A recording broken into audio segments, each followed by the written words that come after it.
bringt nichts, jetzt so zu tun, als würde uns das Thema nie etwas kosten. Der ökonomische Aspekt, das ist das, was uns so massiv zu schaffen macht. Plus minus 100% vom Klimawandel ist menschgemacht. If you have a finite amount of moral energy as a faith community, and everybody does, save it for creating system change.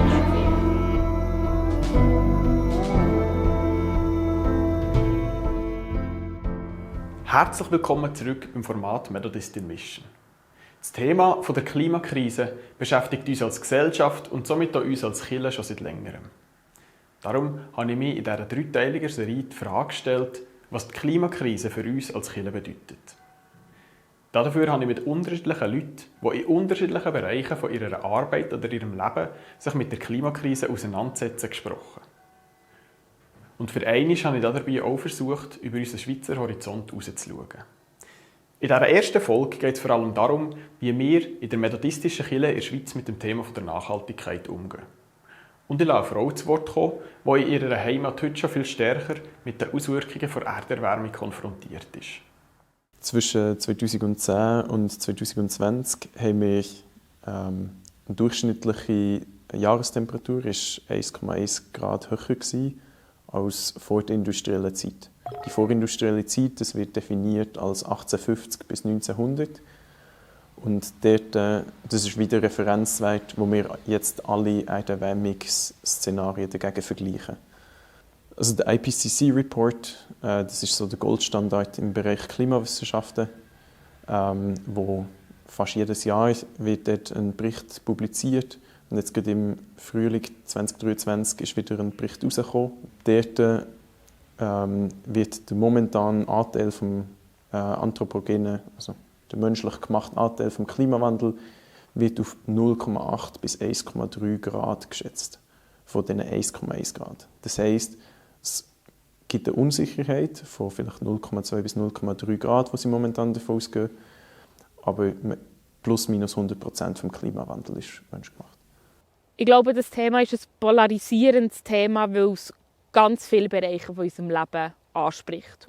Und eigentlich in ganz vielen Bereichen von unserem Leben eine Veränderung braucht. Es braucht nicht nur eine Veränderung im politischen Sinn, im Sinne von, welche Parteien das wir wählen. Es braucht eigentlich faktisch auch eine Veränderung drin, wie wir wirtschaften. Was uns wichtig ist und was uns nicht wichtig ist. Wenn wir Menschen den Klimawandel lösen wollen, in diesem Sinn, also wenn wir aufhören, diesen Klimawandel voranzutreiben, dann müssen wir unser Leben und ganz viele von unseren Grundwerten auch, die zu dem Leben, wie wir es jetzt führen, geführt haben, komplett überdenken und unser Leben anders leben.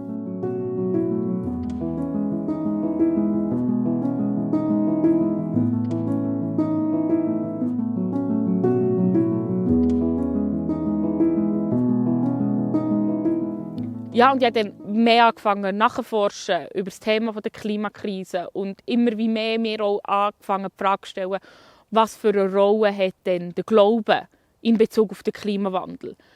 Was für eine Rolle hat die Kirche in Bezug auf den Klimawandel und auf all die Ungerechtigkeiten, die ausgelöst werden?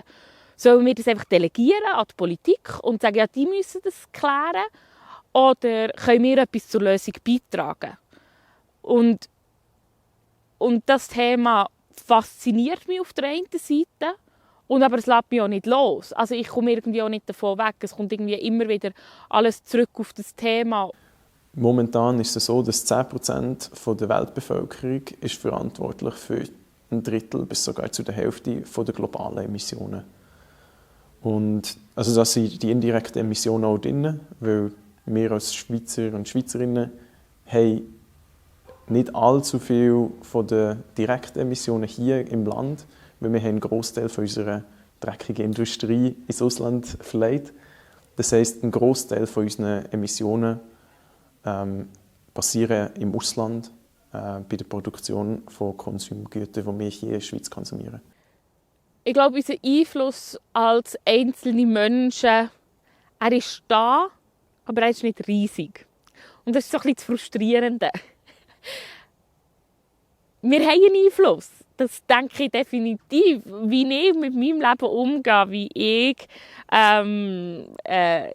ob ich ÖV brauche oder mit dem Auto fahre, ob ich mit dem Flieger fliege oder nicht, wie ich mich ernähre, auf wie vielen Quadratmetern ich mein Leben bestreite.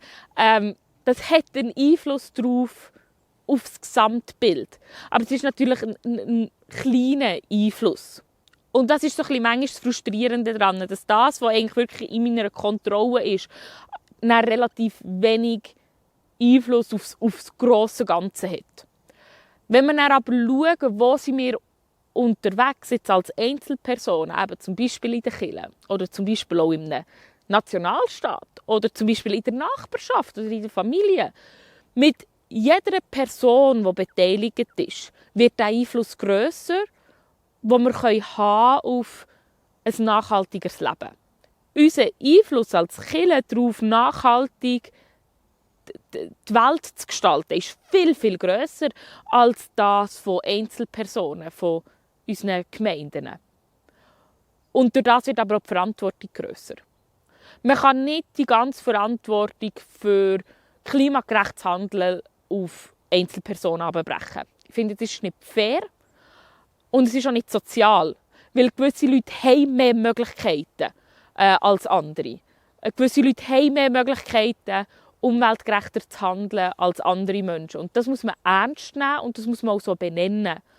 Heute haben wir ungefähr 140 Immobilien im Besitz. Davon werden ca. 80 direkt von den Bezirken verwaltet und dann wirklich verwaltet und bewirtschaftet.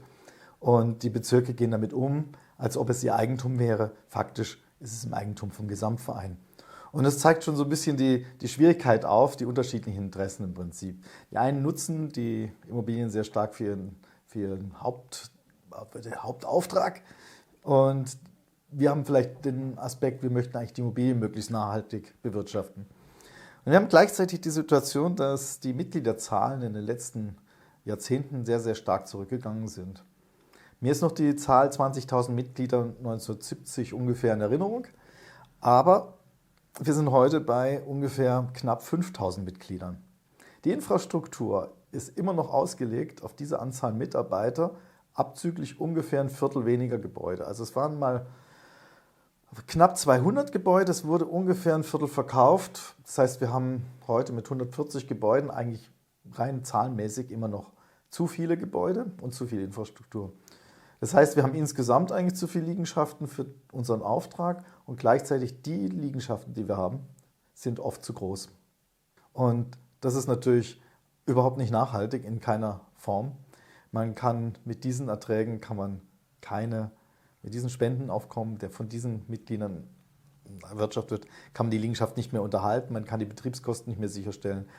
Es ist auch ökologisch nicht nachhaltig, man heizt ein Riesengebäude für nichts. Ne? Und das ist so die Spannungsfeld, in dem wir uns grundsätzlich begeben oder bewegen. Wir haben eigentlich zu viele Gebäude, die zu groß sind und die gleichzeitig auch oft nicht mehr in dem Zustand sind, in dem sie sein sollten.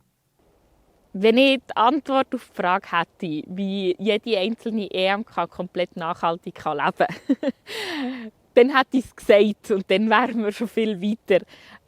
Die habe ich nicht. Ich glaube, das können und dürfen sehr individuelle Lösungen auf die jeweiligen Gemeinden sein. Wir sprechen bei Nachhaltigkeit ja immer von 3 Aspekten. Wir sprechen von der sozialen Komponente, von der ökologischen Komponente und von der ökonomischen Komponente. Sozial, ich denke, das haben wir so halbwegs im Griff, da können wir recht gut mit umgehen. Uns ist eigentlich klar, dass wir Verantwortung übernehmen und jeden, den ich frage, ist klar, Klimakrise ist ein Thema, wir sind der Schöpfung verpflichtet. Alles ganz wichtig, aber die 3. Säule, der ökonomische Aspekt, das ist das, was uns so massiv zu schaffen macht und wo es dann auch eigentlich zum Schwur kommen müsste. Und diesen Schwur, den leisten wir im Moment sehr verhalten, weil es einfach sehr, sehr teuer ist. Ich glaube, die Bezirke müssen sich sehr stark die Frage stellen, wo ist ihr Auftrag? Weil eigentlich von Seiten der Immobilien, wir sind nicht das Kerngeschäft. Das Kerngeschäft ist der Auftrag. Es geht um Verkündung und andere Themen, auch vielleicht sozialdiakonische Fragestellungen, die immer stärker kommen. Aber es geht eigentlich nicht grundsätzlich um Liegenschaften. Das Problem ist eigentlich nur, dass die Liegenschaften enorme Summen kosten und der Bezirk deswegen sich wirklich immer fragen muss, ja, kann ich mir das noch leisten? Und kann ich mir vielleicht auch 2 Standorte leisten oder 3 oder gar 4 oder 5? Wir haben Bezirke mit bis zu 5 Liegenschaften. Und die Frage ist, können wir uns das alles noch leisten und macht das wirklich noch Sinn? Und was brauchen wir wirklich für unsere Arbeit? Vielleicht ist manchmal auch sinnvoller, man sagt, wir vermieten das Gebäude extern, weil wir nur noch 10 Leute sind, mieten uns bei den Reformierten ein und geben unsere Liegenschaft auf. Und es bringt nichts, jetzt so zu tun, als würde uns das Thema nie etwas kosten. Es kostet uns etwas. Jetzt rein finanziell, aber eben auch in einem ganz anderen Bereich. Es kostet schon heute Menschenleben. Das dürfen wir nie unterschätzen. Es kostet kein Menschenleben hier in der Schweiz, aber an anderen Orten kostet der Klimawandel Menschenleben. Uns wird es finanziell etwas kosten. Uns wird es ressourcentechnisch, was Personal angeht, etwas kosten. Im Sinne von, dass wir vielleicht auch Leute zur Verfügung stellen oder den Leuten Zeit geben, um sich mit diesem Thema zu beschäftigen. Es wird uns finanziell etwas kosten, weil wir müssen überlegen, wo geben wir wie viel Geld für die Nachhaltigkeit aus. Also geben wir Geld aus, um Solarpanels auf das Dach von einer EMK zu machen, wo man merkt, das wird sich lohnen. Das kostet immer noch etwas. Und das müssen wir uns als EMK Schweiz, aber auch als einzelne Gemeinden, müssen wir uns das immer wieder überlegen, was ist uns das der Wert. Und ich argumentiere dafür, dass uns das relativ viel wert sollte sein, dort jetzt schon Geld zu investieren. Weil alles, was wir nicht jetzt investieren, wird uns in 10, 20, 30 Jahren umso mehr kosten. Und das, was wir jetzt nicht investieren, diesen Preis zahlen andere. Die Folge des Klimawandels ist natürlich auch der Meeresspiegelanstieg. Im Stand vom letzten IPCC-Bericht sagen sie, ist das 20 cm angestiegen im Vergleich eben wieder zu der vorindustriellen Zeit. Und das wird natürlich weiter ansteigen mit Abschmelzen von Polkappen und so weiter. Also das ist wie noch ein weiterer Faktor. Und das ist jetzt in der Schweiz vielleicht für uns nicht so merkbar, aber wenn man auch noch auf einer Insel lebt, wo vielleicht Gesamterhöhung, also der höchste Punkt vielleicht bei 4-5 Meter liegt, ist das sehr problematisch, wenn das dann weiter ansteigt und vielleicht 1 oder sogar 2 Meter wird sein, oder?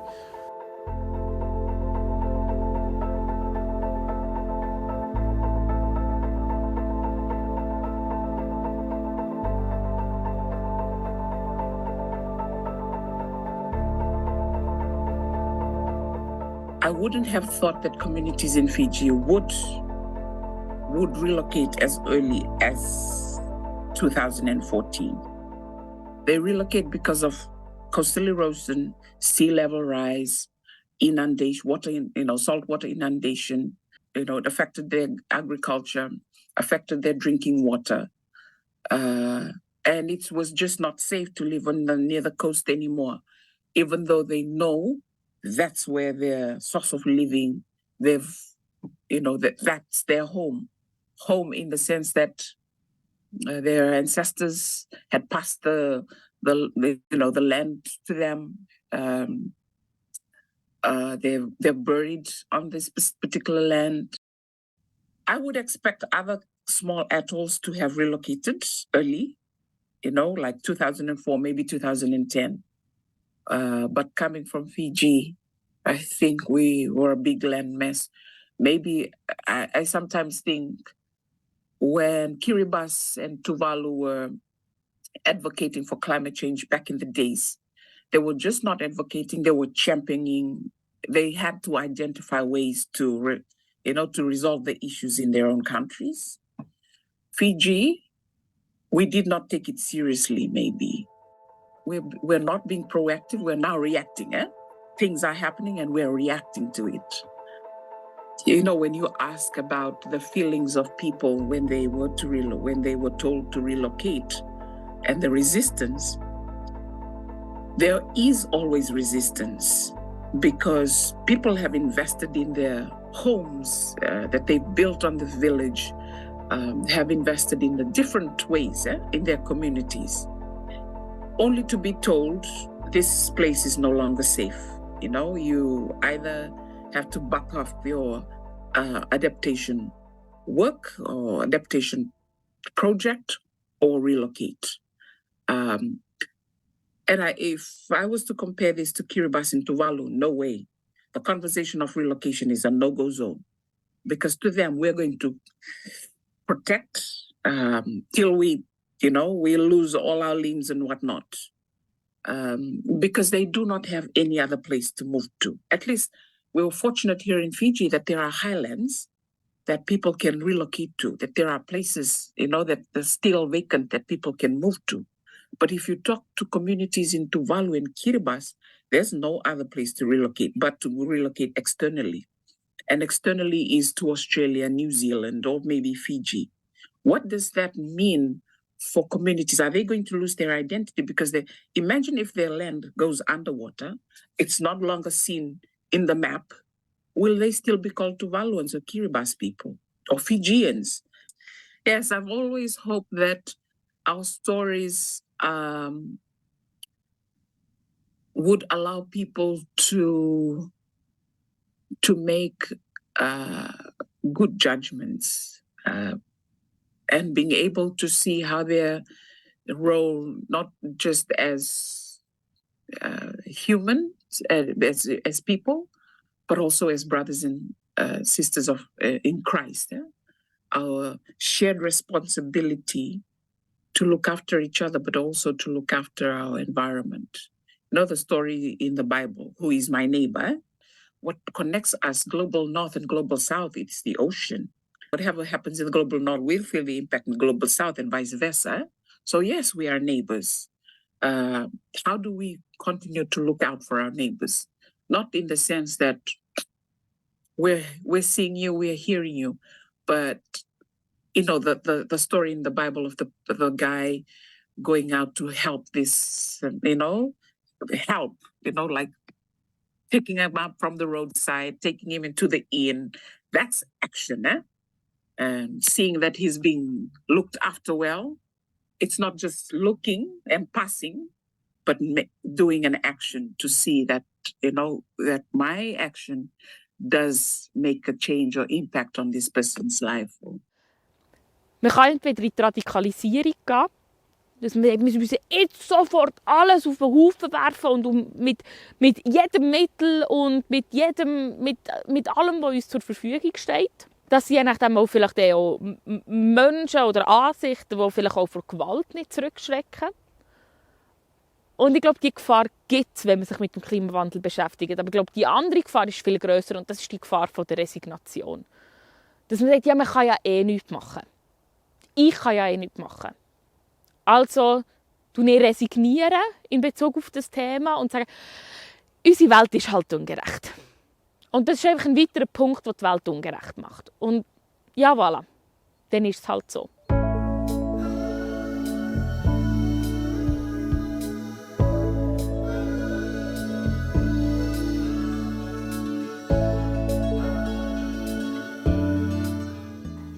Die AG Umweltgerechtigkeit hat den Auftrag, dass sie von jetzt im Sommer 2023 bis im Sommer 2025 so ein bisschen den ganzen Betrieb von der EMK Schweiz anschauen, soll verschiedene Aspekte untersuchen, Transparenz schaffen, wo ist was schon gegangen im Bereich Nachhaltigkeit und aber auch wo gibt es noch Handlungsbedarf. Und dann auch entsprechend Vorschläge zu machen, wo könnte man sich wie noch ändern und verbessern.